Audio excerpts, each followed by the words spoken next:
Salam buat teman-teman semuanya, saudara-saudara yang terkasih dalam nama Tuhan Yesus. Salam sukacita buat kita pada malam hari ini. Selamat bergabung kembali kepada kami bersama Kak Hizkia dan Fidel Nalawak pada saat malam hari ini di dalam doa malam. Nah, saudara-saudara yang terkasih dalam nama Tuhan Yesus, saat ini kita akan mengangkat pujian dan kita akan menyembah Tuhan pada saat ini. Yang lagu pujian Yesus kami puja.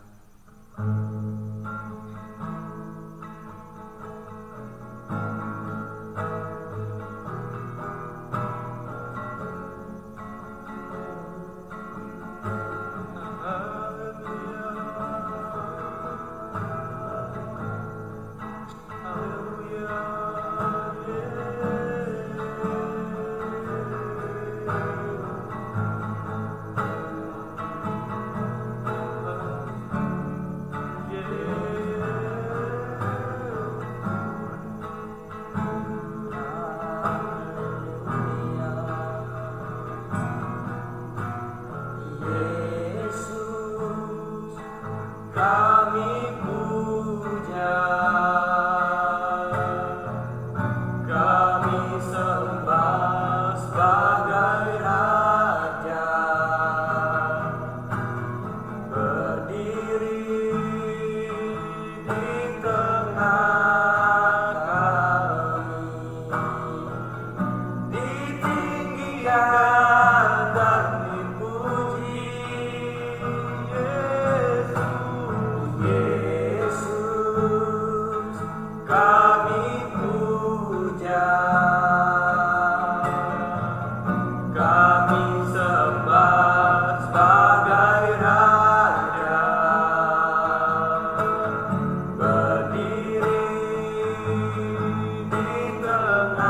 Raja.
Haleluya.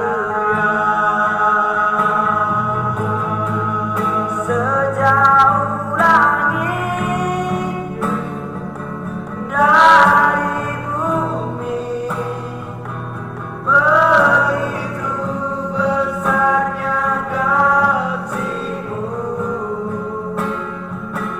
penuhi hati kami yang rindu menyembah-Mu. Yesus, sejauh langit dari bumi, begitu besarnya kasih-Mu. Kaulah Tuhan, kekuatanku, sukacitaku.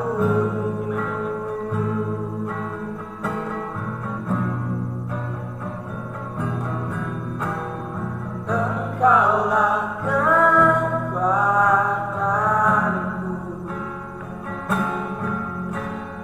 tempat perlindunganku, saat badai menerpa. Aku tak akan goyah, aku tak akan goyah, bahkan sertaku.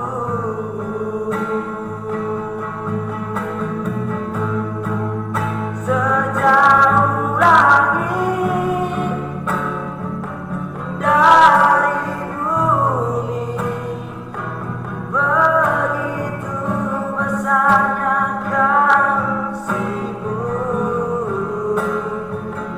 penuhi hati kami yang rindu menyembah-Mu. Yesus, sejauh langit dari bumi, begitu besarnya kasih-Mu. Kaulah Tuhan, kekuatanku, sukacitaku.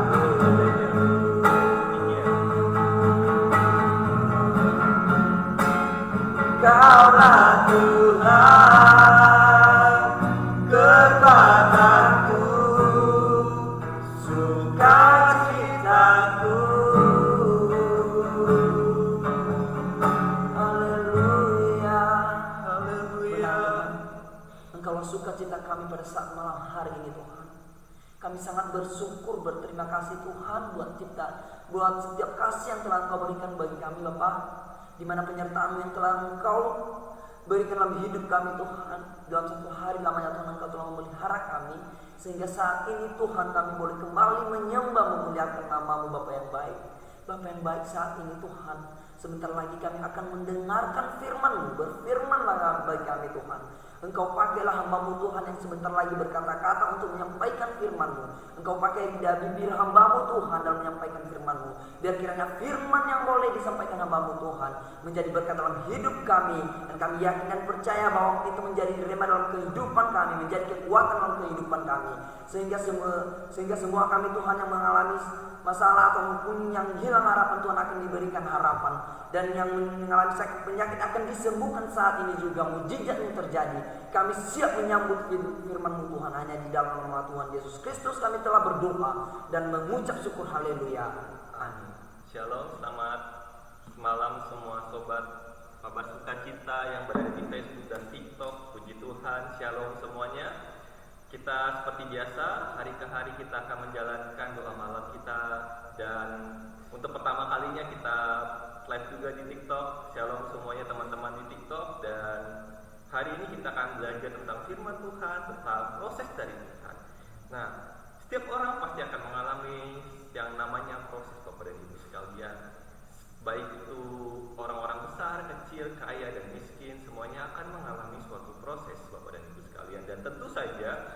Proses ini tidak instan Bapak dan Ibu sekalian. Proses ini membutuhkan jangka waktu yang panjang. Kita akan melihat salah satu tokoh di dalam Alkitab, yaitu Yusuf Bapak dan Ibu sekalian, dalam Kejadian pasal 25 Bapak dan Ibu. Kejadian 45 Bapak dan Ibu sekalian. Kejadian 45 ya. Dan ayat yang ke-11 dikatakan di sini, di sanalah aku memelihara engkau, sebab kelaparan ini masih ada 5 tahun lagi, sebab supaya engkau jangan jatuh miskin bersama seisi rumahmu dan semua orang yang ikut serta dengan engkau. Dan kamu telah melihat dengan mata sendiri, dan saudaraku Benjamin juga, bahwa mulutku sendiri mengatakannya kepadamu. Sebab itu ceritakanlah kepada bapa kemuliaanku di negeri Mesir ini, dan segala yang telah kamu lihat, kemudian segeralah bawa bapa kemari. Perkataan ini berasal dari seorang yang bernama Yusuf Bapak dan Ibu sekalian, saudara-saudari sekalian, di mana Yusuf saat itu telah menjadi seorang pegawai tertinggi Firaun, seorang perdana menteri Firaun, perdana menteri Mesir Bapak dan Ibu sekalian. Dan di sini dikatakan bahwa dia katakan kepada saudara-saudaranya Bapak dan Ibu sekalian bahwa disinilah aku akan memelihara engkau, karena saat itu Mesir dilanda kelaparan, seluruh dunia dilanda kelaparan, dan hanya Mesir saat itu yang memiliki makanan, dan itu pun karena jasa seorang Yusuf yang dipakai oleh Tuhan Bapak dan Ibu sekalian. Kalau kita lihat seorang Yusuf Bapak dan Ibu sekalian, proses yang ia alami sebagai orang percaya saat itu Bapak dan Ibu sekalian tidak instan. Ia menghadapi di mana ketika pertama kalinya dia menjadi seorang yang sangat manja Bapak dan Ibu sekalian, dimanja oleh bapaknya, dibelikan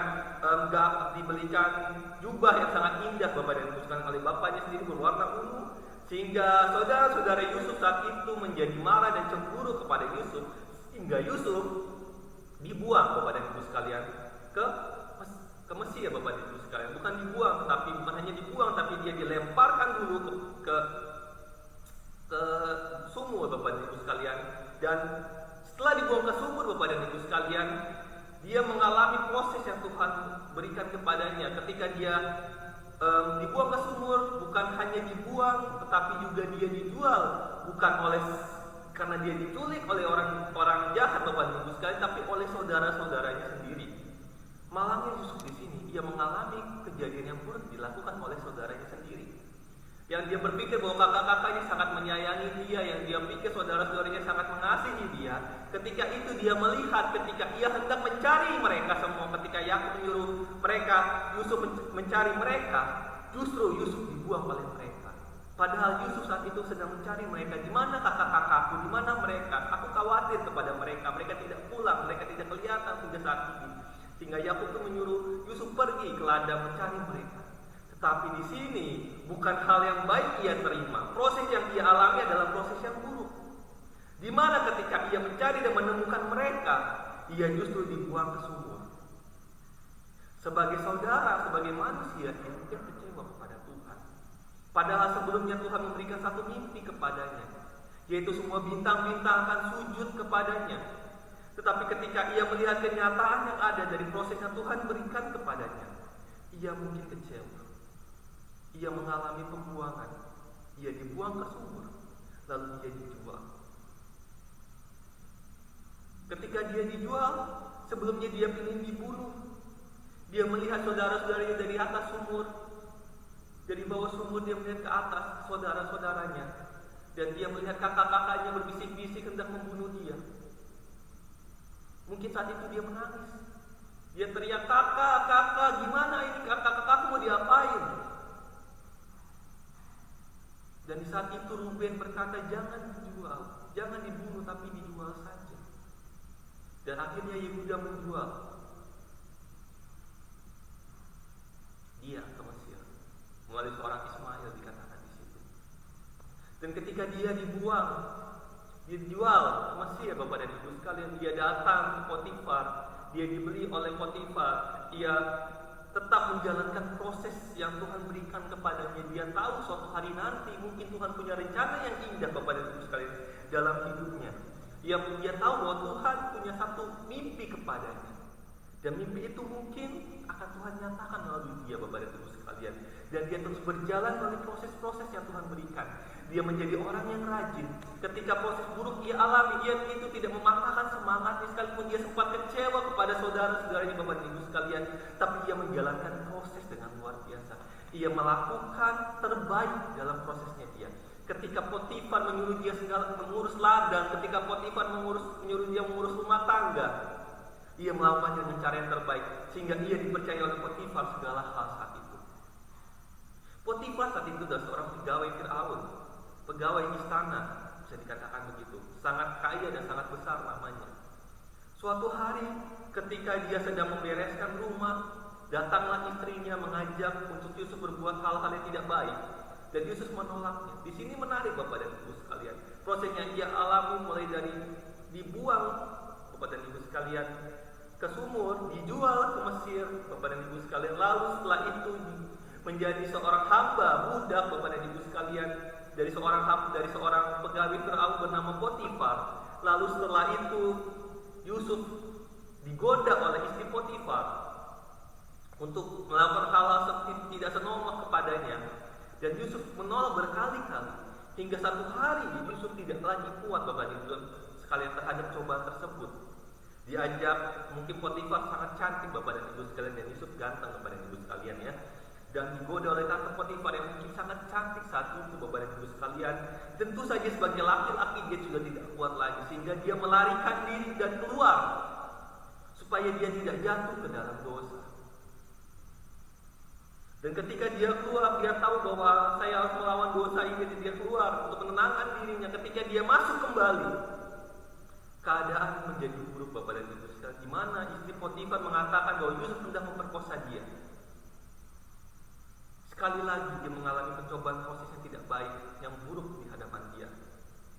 Tetapi di saat itu ketika dia hendak dibawa ke penjara, dia dibawa penjara oleh Firaun, pegawai Firaun, Potifar, dimasukkan penjara.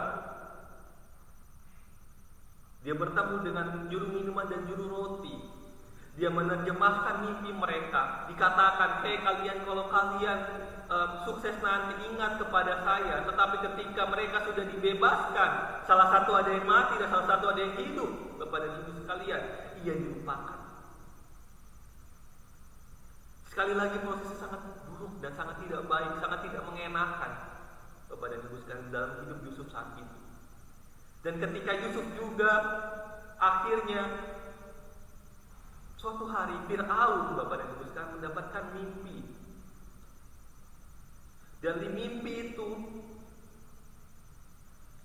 dikatakan bahwa seorang lembu memakan lembu Bapak dan Ibu sekalian, lembu yang kurus memakan lembu yang gendut dan lain sebagainya Bapak dan Ibu sekalian. Dan Yusuf memberikan mimpi tersebut, memberikan tafsiran pada mimpi tersebut dengan hikmat Tuhan, dengan proses yang ia jalani, dia lakukan, dia terjemahkan mimpi tersebut.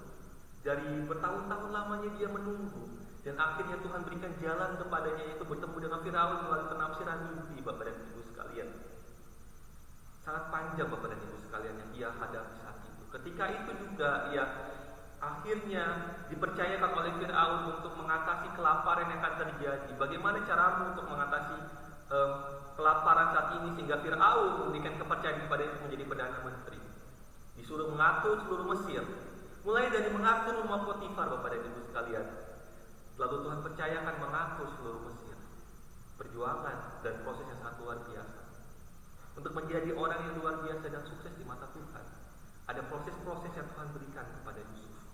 Begitupun kita Bapak dan Ibu sekalian, baik yang di TikTok ataupun yang di Facebook. Proses yang Tuhan berikan kepada kita mungkin tidak mengenakan saat itu. Mungkin kita protes kepada Tuhan, Tuhan mengapa ini terjadi dalam hidup saya? Mengapa ini begitu menyakiti hati saya? Sehingga saya mungkin bisa kecewa kepada Tuhan. Bapak dan Ibu sekalian, saya katakan, jangan pernah kecewa kepada Tuhan.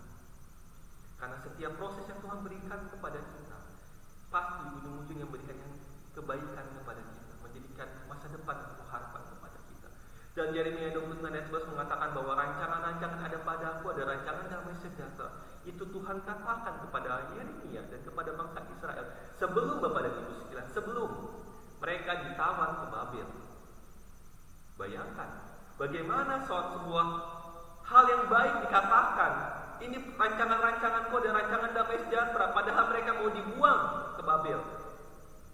Mereka akan mengalami pembuangan ke Babel. Bagaimana dikatakan bahwa itu adalah rancangan damai sejahtera? Tapi Tuhan katakan kepada Yeremia dan bangsa Israel, itu adalah rancangan Tuhan. Terkadang rancangan Tuhan tidak masuk akal kepada ibu sekalian. Terkadang rancangan Tuhan itu membuat kita, ini apakah benar rancangan Tuhan? Apakah ini benar proses Tuhan? Tetapi ketika kita lihat hasilnya Bapak dan Ibu sekalian, kita mungkin tidak bisa melihat karena kita berada di masa lalu, masa kini. Karena itu akan terjadi di masa depan Bapak dan Ibu sekalian. Lalu bagaimana dengan kita di masa kini?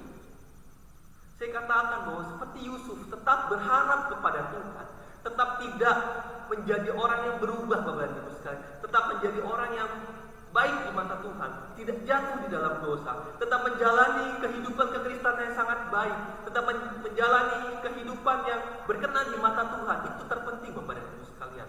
Ketika kita terus-menerus menunjukkan kualitas kita, ketika kita terus-menerus menjalankan kualitas kita sebagai orang percaya, disitulah Tuhan akan memberikan jalan-jalan yang luar biasa. Sama seperti Yusuf, dia mengalami jalan-jalan yang luar biasa, mulai dari dibuang, dijual. Tuhan punya rancangan yang indah. Dia dibawa ke Potifar, dia dididik di Potifar, dia diajarkan di Potifar untuk mengatur rumah tangganya, mengatur tempat pekerjaan Potifar, mengatur ladang-ladangnya Potifar. Mulai dari tempat pekerjaan rumah dari Potifar, Tuhan pindahkan dia ke penjara untuk diproses menjadi orang yang sabar, untuk menjadi orang yang rendah hati. Yusuf diproses di penjara. Sampai akhirnya dia menghadap Fir'aun dan menafsirkan mimpi Fir'aun serta diangkat dan dipercayakan oleh Fir'aun untuk menjadi kuasa seluruh tanah Mesir. Ia jalankan dengan sangat baik Bapak dan Ibu sekalian. Ia jalankan dengan begitu luar biasa. Ia tidak putus asa sekalipun ia tahu di depan mata dia harapan itu gelap. Tapi ia tahu ada Tuhan yang memegang hidupnya, ada Allah yang memegang hidupnya. Makanya di sini dikatakan bahwa karena Allah lah yang menyuruh aku, dikatakan di sini Bapak dan Ibu sekalian di ayat yang kelima. Tetapi sekarang janganlah bersusah hati dan janganlah menyesali diri karena kamu jual aku ke sini. Bapak dan Ibu, menjual aku ke sini sebab untuk memelihara kehidupanlah Allah menyuruh aku mendahului aku. Jadi Yusuf akhirnya menyadari bahwa ada rancangan Allah di dalamnya. Saya bacakan kembali ayat 40 dalam ayat kelima. Tetapi sekarang janganlah kamu bersusah hati kepada saudara-saudara dan janganlah menyesali diri karena kamu menjual aku ke sini. Sebab dikatakan untuk memelihara kehidupanlah Allah menyuruh aku mendahului kamu. Jadi dia paham tentang rencana Tuhan. Jadi intinya adalah ketahuilah sekalipun keadaan kita dan proses kita alami dari Tuhan itu buruk Bapak dan Ibu sekalian. Kita mengalami sakit penyakit, kita mengalami ditinggalkan oleh orang-orang yang kita sayangi Bapak dan Ibu sekalian, ya, ditinggalkan oleh teman-teman kita menjadi sendirian, orang-orang yang mungkin kita percaya mengkhianati kita dan sebagainya. Saya katakan Bapak dan Ibu sekalian, tetap jalani dan jangan berputus asa. Sekalipun saat itu kita berputus asa, tapi jangan putus asa. Tetap jangan hidup dalam keputusasaan kita, tetapi bangkit. Ingatlah bahwa Tuhan punya rancangan baik. Amin. Di dalam proses kita. Dan ketahuilah setiap rancangan yang Tuhan berikan, asalnya kita tetap hidup berkenan di mata Tuhan, mengikuti apa yang Tuhan mau dalam hidup kita. Percayalah, akan ada jalan keluar dan akan ada rancangan dan hasil yang indah Tuhan berikan kepada kita. Puji Tuhan Bapak dan Ibu sekalian. Intinya di sini adalah di dalam proses yang kita alami, tetaplah hidup berkenan di mata Tuhan. Tetaplah hidup sesuai dengan apa yang Tuhan mau dalam hidup kita. Sehingga ketika nanti Tuhan berikan tunjukkan jalannya yang ajaib, Tuhan tunjukkan hasil dari rancangannya itu, kita menikmati bersama-sama dengan orang-orang sekitar kita. Karena di balik kesusahan besar ada kesuksesan besar yang akan Tuhan berikan. Puji Tuhan. Saya serahkan kembali kepada Fidel. Semoga firman Tuhan ini menguatkan kita semua di malam hari ini. Mari kita mulai berdoa lagi. Saya serahkan kepada Fidel. Baik, puji Tuhan saudara-saudara yang dikasihi oleh Tuhan Yesus, teman-teman sekalian semuanya. Saya yakin dan percaya bahwa firman yang boleh kita dengar pada saat malam hari ini dapat memberkati kita, bahkan menguatkan kita pada saat malam hari ini. Dan saudara-saudara yang terkasih dalam nama Tuhan Yesus, kita akan menutup doa ini dan mari kita angkat satu lagu pujian, satu hal yang aku rindu Tuhan.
Hal yang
kita mengalami proses yang sangat sulit dalam hidup kita. Kita mungkin saat ini kecewa. Kita mungkin saat ini tidak tahu lagi harus bagaimana, Bapak dan Ibu sekalian. Kita mungkin marah kepada Tuhan. Kita katakan, Tuhan, Kau begitu jahat bagi saya. Tuhan, Kau tidak mengerti saya. Engkau tidak tahu bagaimana saya alami ini. Tapi saya katakan kepada Bapak dan Ibu sekalian, lihatlah Yusuf. Lihatlah proses yang dia alami. Mungkin tidak seberat Yusuf. Kita tidak dijual. Mungkin kita sama seperti Yusuf dijual. Mungkin tidak dijual seperti Yusuf dijual ke Mesir dengan harga, dengan uang perak, Bapak dan Ibu sekalian. Tapi kita dijual oleh teman-teman kita. Kita dijual oleh sahabat-sahabat kita. Kita difitnah oleh teman-teman kita. Bapak dan Ibu sekalian, ketahuilah proses yang dialami seperti Yusuf dia mengalaminya. Kita tidak boleh kecewa. Dan ketahuilah setiap proses yang dialami mungkin tidak enak. Seperti Yusuf tidak enak. Seperti kita mungkin saat ini dijual oleh teman-teman kita tidak enak. Ketahuilah bahwa Tuhan punya rancangan indah dalam hidup kita. Dan hiduplah. Jangan putus asa. Jangan lepas harapan. Hiduplah. Bangkitlah. Kuatlah di dalam nama Yesus. Kuatlah dalam nama Yesus. Jika di antara kamu saat ini ada yang sakit, di dalam nama Yesus sembuh. Di dalam nama Yesus bangkit. Terima kasih Tuhan Yesus. Terima kasih Tuhan. Saat ini Bapak dan Ibu sekalian, Roh Kudus berbicara kepada saya. Ada seorang yang mengalami proses Tuhan. Dikatakan bahwa ia dikecewakan oleh banyak orang. Dikecewakan oleh orang-orang sekitarnya dia. Terus menerus mengalami hal-hal yang tidak baik, hal-hal yang buruk. Ia dimarah-marahi. Ia dikata-katai oleh teman-temannya dia, oleh orang-orang sekitarnya dia. Padahal mereka tidak tahu maksud dari orang ini seperti apa. Tapi orang ini terus-menerus diberikan hal-hal yang buruk, dikata-katai, dijelek-jeleki, difitnah. Saya katakan kepada Tuhan, jangan kamu kecewa, tetaplah percaya kepada Tuhan. Lihatlah rancangan Tuhan indah dalam hidupmu. Lihat rancangan Tuhan yang luar biasa dalam hidupmu. Ketahuilah setiap proses yang kamu alami akan memberikan hasil yang baik ke depannya. Karena Tuhan selalu memberikan hasil terbaik bagi anak-anaknya dan bagi orang-orang yang setia kepadanya. Jangan putus asa dan jangan kecewa kepada Tuhan. Haleluya, haleluya. Pada malam hari ini, luar biasa Tuhan memberikan kuasanya kepada kita semua. Dan kita semua yang mengalami proses saat ini, tetap kuat, berharap kepada Tuhan, dan jangan berputus asa. Di dalam nama Tuhan Yesus Kristus, kita akan menyelesaikan doa malam kita. Be strong, dan jangan menyerah. Don't give up. Dalam nama Tuhan Yesus Kristus. Haleluya. Amin. Puji Tuhan. Kita sudah menyelesaikan doa malam kita pada malam hari ini. Dan kiranya Bapak dan Ibu sekalian, firman Tuhan yang disampaikan, doa-doa yang kita sampaikan memberkati kita semua. Dan selamat tinggal dan sampai jumpa. Di hari esok pukul 8 malam kita akan adakan lagi ibadah doa malam ini. Kita doa bersama-sama dan jangan lupa kita akan selalu ada di live TikTok maupun di Facebook ya. Di live TikTok di Fidel dan di Facebook di Kabar Sukacita. Kabar Sobat Kabar Sukacita. Haleluya, selamat tinggal. See you next time. See you tomorrow. Bye bye.